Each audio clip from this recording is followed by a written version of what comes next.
No one at the Children's Neurology Center in Chicago expected anything to change for Lily Carter. At 7 years old, she had never walked, never stood without support, never felt the ground beneath her feet the way other children did. A rare spinal condition had quietly shaped every part of her life. And after years of tests, scans, and consultations with some of the most renowned specialists in the United States, the conclusion was always the same. Lily's condition was permanent.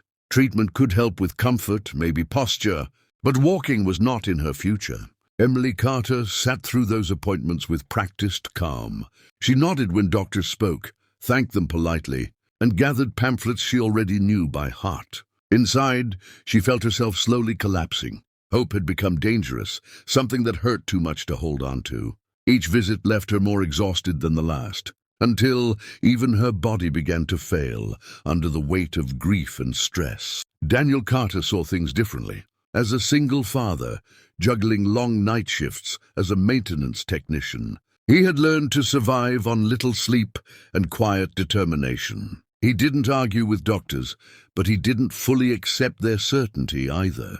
At home, he watched Lily closely, how her legs tensed when she laughed, how her toes curled when she reached for her favorite toy, how her eyes lit up when she imagined doing things other kids could do. Every evening, after dinner in their modest suburban apartment, Daniel pushed the furniture aside and turned the living room into a small training space.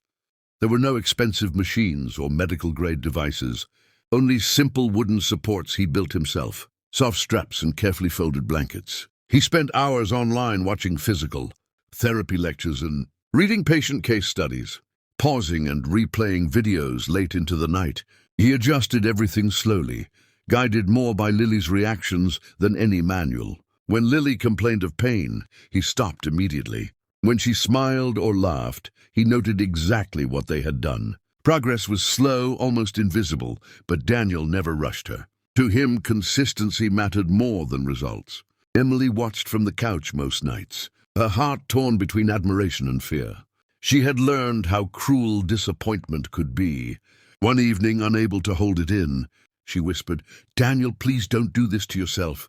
What if nothing changes?" He kept his focus on Lily and answered quietly, "If I don't try, then I already know the outcome." What neither of them realized was that something subtle was shifting. Not a miracle, not a sudden transformation, but small responses deep within Lily's body, signals waking up, connections strengthening. On an ordinary Tuesday evening, as Daniel held her hands and encouraged her forward like he had done hundreds of times before, Lily leaned slightly ahead. For the first time, her weight moved with intention. Daniel felt the change before he fully understood it. Lily's hands tightened around his fingers, not in fear but in focus, and her body straightened in a way it never had before. Her knees trembled, yet they didn't buckle. Instead of relying entirely on his support, she shifted forward carefully, as if listening to her own body for permission.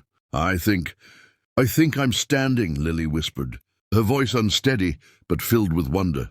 Emily rose from the couch so quickly her legs nearly gave out. She pressed a hand to her mouth, afraid that even a sound might break the moment. Years of guarded expectations crashed into her at once, and her eyes burned as tears streamed freely down her face.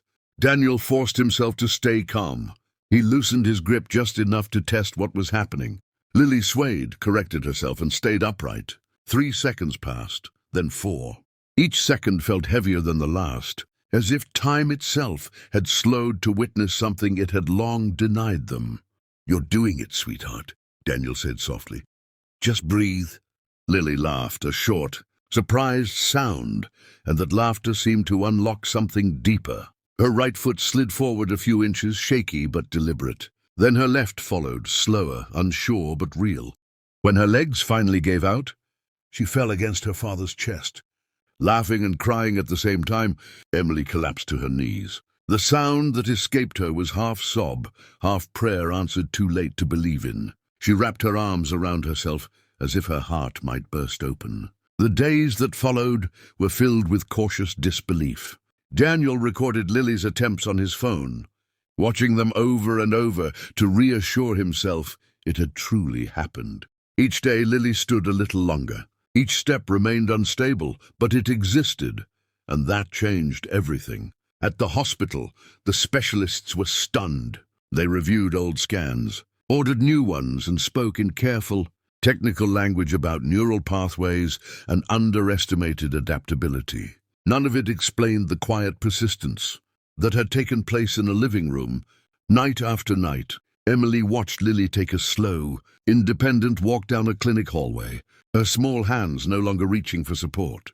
Tears flowed again, but this time they carried relief instead of despair. She turned to Daniel, her voice breaking. "They said it was impossible." He shook his head gently. "They said it was unlikely." Lily took another step, and then another, proving that love, patience, and unwavering belief could reach places money and certainty never could.